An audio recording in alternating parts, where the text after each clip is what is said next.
Good day and greetings from the Great White North. My name is Prickly Poo and welcome to day 58 of A Year of Change. Today we're going to talk about something that we've sort of touched on a couple of times, but we haven't really delved into. And this sort of got triggered by yesterday for me. Actually, I'm going to go back to Saturday for a second. On Saturday, we were getting everything prepared for the changes in exercise and stuff, and I had said, I had an announcement I was going to do, and so I would follow along with you guys. And then Sunday, I completely forgot about it. I still did it in the end, but the announcement, all it was a promise that I had that because we were starting up the exercise, I was going to start parking on the hill at work. And completely forgot about it until Sunday, and then I was like, no, I'm not gonna. I'm just gonna keep doing what I'm doing with my treadmill things. And then I went, well, no, you know what? No, this isn't right. I should go up on the hill. That's all it was. I completely forgot about a promise I made less than a day earlier, but I'll be keeping with it anyway. So, but I have today off. Today is Monday for me, so I don't have to go anywhere. So I don't have to park up there until tomorrow, which is going to be horrible. But I will let you know Wednesday whether or not I made it all the way up without crying. So, bravo. But mainly, this sort of got triggered last night on top of everything else that I did. I got into one of those stages, one of those nights, and we've all had them, where you just want to eat everything. And I stopped, and it was one of those moments when you're like, am I really hungry, or do I just want to eat? And no, I was actually hungry. But because of the huge breakfast earlier on, and then throughout the day and everything else, I knew I couldn't do it. So I ended up actually having to walk for an hour and 15 minutes on my treadmill just to get to a point where I would reach my goal for the day. That's how much I had eaten throughout the day. And I really should have done it earlier on so that I have that goal. But in the end, everything evened out. I can't remember how many. Anyway, my diet's up there if you want to take a look at it. But I was under my goal, and that's the main thing. But it was just one of those things that we've all had those when you just say, I would just want to eat everything. And not just snacks, like, I couldn't eat another apple, which I ate all my apples, I had to get more. But things that you think, no, I want bacon and eggs, I want cake, I want cookies, I just want chips, I want everything that I can get. So in the long run, though, it just got to a point of I did my treadmill and then stopped and went, okay, I'm going to have to just say no and just not eat. So it's a little bit of an exercise in willpower, which is really what it comes down to. But I made it through. But it sort of got me thinking as well that there's stuff that, losing weight is hard. No one's denying that. No one that experiences it is denying that. But it sort of got me thinking that, there are people out there that simply have not been able to accomplish what we're trying to do here. And you might be one of those people. Maybe you're watching this as sort of a follow-up to it. So they've gone through the different diets and they've tried the weight loss things and they haven't stuck with it. And for whatever reason, they've decided to sort of go to the extreme. And that leads me down to what's loosely termed bariatric surgery. There's a bunch of different ones. There's, stapling your stomach. There's a little gastric band that you can get to restrict your stomach size. There's the gastric bypass surgery, which essentially just completely forgoes your stomach. And it's one of those things that even I've thought of before I started reading up on, what it can do and everything else. Because in your head, you sort of think, well, if I get this done, you think, they're just going to cut a piece out. It'll just make my stomach smaller and things will be fine. Like, you'll have to heal up and everything else. But there's a number of different things that sort of go along with that really pretty much does what we're doing here. You may have already had it done. You may be thinking about having it done. I would strongly suggest that you take a look and really do a lot of research in it first, because there are certain things that I found anyway, just going through and looking things, getting prepared for today, that aren't really surprising. After you look at it, no, that sort of makes sense. But then sort of, when you look at it, you think, what's the point of having the surgery? For example, the main thing, I guess, that doctors will recommend it, but most times there's a weight restriction to it. they'll say, no, you need to get down to a certain weight before we can have it done. For extremely obese people, there's the risk that they simply won't be able to reach the stomach. There's a lot of fat tissue they have to go through and everything else, and there's a lot of risks having to do with the surgery just because of their weight. There are straight logistical problems as well, being able to transport them to the hospital to get this done, to have a table that will support them, things like that. So part of getting things started for that is they'll say, well, you need to lose weight, which is kind of odd to me. Logically, I get it, but for them to say, well, you need to lose 100 pounds before we can do the surgery. Well, if we could lose 100 pounds, we probably don't need to do the surgery, because at that point, you're just going to keep losing. And I don't know if that's what they're aiming for, because there are a lot of problems that come with bariatric surgery. And maybe that's sort of part of that deterrent, is them saying, no, we won't do it until you get down to this weight. So part of that is, like, once the surgery is done, there's complications, obviously, to any surgery. But with this, there are a number of unique problems that come with it. Once you're done, you have to have follow-ups for the rest of your life to begin with. You're constantly going in, double-checking everything, making, adjustments and things. And on top of that, there are eating habits that you have to adopt. It's not a simple matter of saying, okay, well, I've had the staples done or the band or whatever it is, and now I can keep eating what I was normally eating. I just eat less of it because you go, oh, I'm full. I don't need to eat anymore. You start out on a pretty much clear liquid diet for the first few weeks. Then you move on to like baby food. You basically have to learn to re-eat or relearn how to eat everything. So, and then when you are done, you can't have a lot of high-fat foods or high-sugar foods. It's really just because you have that surgery, it forces you to do pretty much what we're doing now and increase the amount of vegetables that you have, increase your fiber intake, reduce the fat, reduce the sugar, reduce the salt, everything.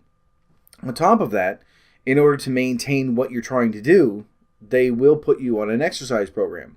So basically, you'll have the surgery, and in order to avoid complications with that, which involve, a horrible condition called gastric dumping, which is exactly what it sounds like. Basically, your stomach is full, and then before it has a chance to digest anything, it just goes bloop and pushes everything out the back door. So there's that. There's, technically in a lot of these cases, you have stitches or staples, and it can cause problems with that. There are a number of things that go along with it. So you'll have the surgery, you'll recover for weeks or months or however long it takes you. And then in the end of it is that, well, now you have to adopt healthy eating and exercise, which is really what you needed to do in the first place to get it done. And I understand that there are some that are looking at this going, yes, but this is going to force me to get into that because I've tried this, I haven't been able to do it. And I've been one of those people as well when I thought, if I did that, it'll force me to do what I don't have the willpower to do myself. And you get into that, like, once you're all done, you're stuck in not stuck in the hospital for the rest of your life, but you do have to constantly go back for, you're monitored throughout the rest of your life for this. There are problems with malnutrition in the end because your body your food isn't staying in there long enough to absorb anything. You're not getting what you need in some cases, not all. Again, this isn't every single case. I'm just saying these are the extreme examples. So with all of these problems that are going on, it's one of those things that, I decided long ago not to ever get it done because just the fact that you've got to go in for surgery and the recovery and everything else. And I just thought, no, that's one of those things that I can do this. I don't have to resort to surgery in order to do this. Obviously, it didn't work, but now that we're starting this, I think it will. But it's one of those things that in order to get the surgery done, you have to adopt a healthy lifestyle, and then you have to maintain a healthy lifestyle for the rest of your life. So if you can do that, if that's your motivation to start in on that and maintain that because you'll have this surgery, what do you need the surgery for? And there are some examples when a doctor is going to recommend it because there's just the risks of having the surgery are far lower than the risks that are going on right now. If they're to a stage where they say, if we don't have this done, then they'll be dead within 2 years. Something like that. They will recommend it. And in a lot of cases, in Canada anyway, if it's recommended by a doctor, if they're saying, no, you have to have this done, then I think it is covered. The rest of the time, I don't think it is. But that's another thing. Actually, aside from all the complications, there's an immense cost to it. If you're not covered, you're looking at $20,000 or $30,000 just to get the operation done, and then all the recovery afterwards, and the constant visits and the follow-ups and the pills and everything else that you're going to be on. So it's just one of those things that, for me anyway, I look at and think that I understand that motivation when you think, if I start in on this, I'll lose 50 pounds, I'll be able to get the surgery, and then I'll be able to lose the rest. But if you can lose those 50, you can lose the rest. It's not going to go as quickly, but you can do it. It's just a matter of willpower. And it's something that we, sadly, all of us lack. All of us? I know that it's grammatically correct, but it just doesn't sound right. All of us have it. I'll just leave it at that point. But, again, I'm not a doctor, so obviously take your doctor's advice over mine. But this is just for me, when I'm looking at it, I think, if I have to maintain a healthy diet and an exercise program for the rest of my life after having this surgery, if I run the risk of constantly being sick, because when you first start eating solid food, that's part of the gastric dumping as well. Sometimes it'll come out the other way, in which case it basically says, I don't want this in me, and throws it out. Either you barf it out or you shit it out. One of the two. Like, exceedingly quickly. It's usually within 15 to 30 minutes. Then your stomach just goes, I'm just going to empty. And it doesn't matter which direction it goes in. It's very painful and very horrible. So there's that. There's the risk of, your stomach, the sutures leaking. There's just a constant risk of malnutrition, where you have to take supplements for the rest of your life. And on top of that, all the doctors. So if you have to do the diet, the exercise, the doctors, and all the risks and the pain to go along with it, if you cut out the risks and the pain and the doctors, it's still just diet and exercise. And I understand that there are some out there that are saying, I've tried everything and nothing's working, and I need to get this just to give me that boost over, just to get over that hump. But that rapid weight loss, yes, it'll feel good, but there are, for me anyway, and it may work for you, but for me, there's just too many risks that go along with it. And in the long run, I'm looking at it going, well, the stuff I need to do at the end, I can do that on my own without going in and spending $25,000 on it as well. So, there are risks associated with losing weight too quickly as well. And obviously getting down too low, which is something that we'll talk about later on. Which is why we're sort of promoting a healthy weight when we do this. It is secondary, but long term, we're looking at a healthy weight, not a low weight. So there is a bit of a difference there. But with these, there are a number of different ones. There's, like I said, the staples, there's the band, there's the bypass, which is just what it sounds like. They pretty much bypass your stomach, and so your stomach is a little smaller.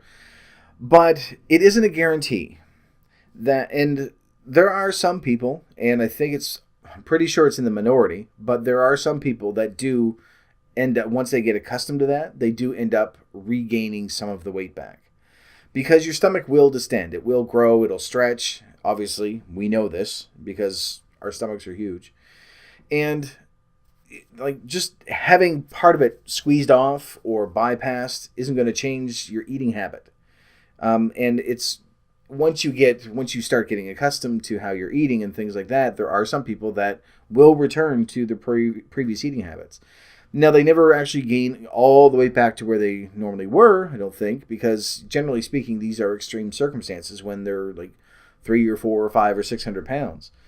But there is that risk where, I think I just spit on the mic, there is that risk where you do gain that weight back. So there is sort of that underlying thing that we still need to change the way that we look at things. We need to change the way that we react to food and how we eat it. And having nights like I did last night, where normally I would just indulge myself and I wouldn't even think about it. It would be one of those things that I need obviously to go to the grocery store and get a bunch of junk food and wander around and then come home and just binge and gorge until I'm tired and fall asleep. So there is something to be said for, just sort of sucking it up and being an adult and saying, no, I really want that, but I'm not going to have it. Now, again, this isn't for everything. It's just that last night was an extreme example, once again, in that I had already gone well past my daily allotment, and had to sort of recover that with the treadmill. And even after that, I was still just, I just want to eat everything. And you're going to have that every now and then. Part of the reason why I didn't want to sort of indulge in that as well is that I went over on Saturday, granted just from liquids, but I did go over, and I couldn't come back to you today and say I went 2 days in a row and I went over. Because at that stage, then it's going to be really easy for me to go, well, I went 3 days, I went 5 days, and then the videos just stop. So, have to put my foot down somewhere, and I figured, last night was a good time to do it. It was one of those moments where I really, really wanted to eat everything and had to really just stop and say, no, enough is enough. Not even an apple. I'm done. I've had an entire fruit bowl during the day. And just, there are going to be days when I'm going to have to do that, where I'm going to have to just, and all of us are really at some stage, just say, no, you know what? I went over last week. I can't have a day where I'm going over every single week. So, no. And it lasted for quite a while. It was about a 2-hour window when I just wanted to just devour everything. So, it's tough. It's not the same as smoking. When I quit smoking, when I had a really bad craving, it would last for about 10 minutes. About the time it takes you to smoke a cigarette, and then I'd be done. With this, no. This was really, really bad. So, but I'm glad that I didn't go over. Not that I'm proud or anything like that. It's just the fact that I really couldn't come back to you today and say I've gone over Saturday, I've gone over Sunday, because at that stage, then it's after 2 days, it's a pattern, and then I would run the risk of going over today. So I haven't done my treadmill yet today. However, I will be doing it. I'm actually going out again with a friend of mine. But because we had the day off, why not? And it's really nice out. So I figure I will brave the crowds and go out and walk. And she's walking her dog and stuff. But, I mean, I'm still going to do my treadmill. I'm not going to count that because I have no idea how long it's going to be or how long we're going to walk or how many calories or anything. The treadmill I can measure. So this walk is just going to be sort of a freebie. And probably just going to mosey more than walk. Like a saunter. Yeah, a little saunter. That'll be it. But anyway, sort of getting back on topic here, the bariatric surgery is one of those things that all of us at some point have probably thought of. You may not have really seriously entertained the idea of doing it, whether it's for the cost or for the risks or for the fact, like me, that you look at it and go, well, I have to do all this stuff anyway, so what do I need the surgery for? But for me anyway, I think it would be something that really should be a very, very last resort.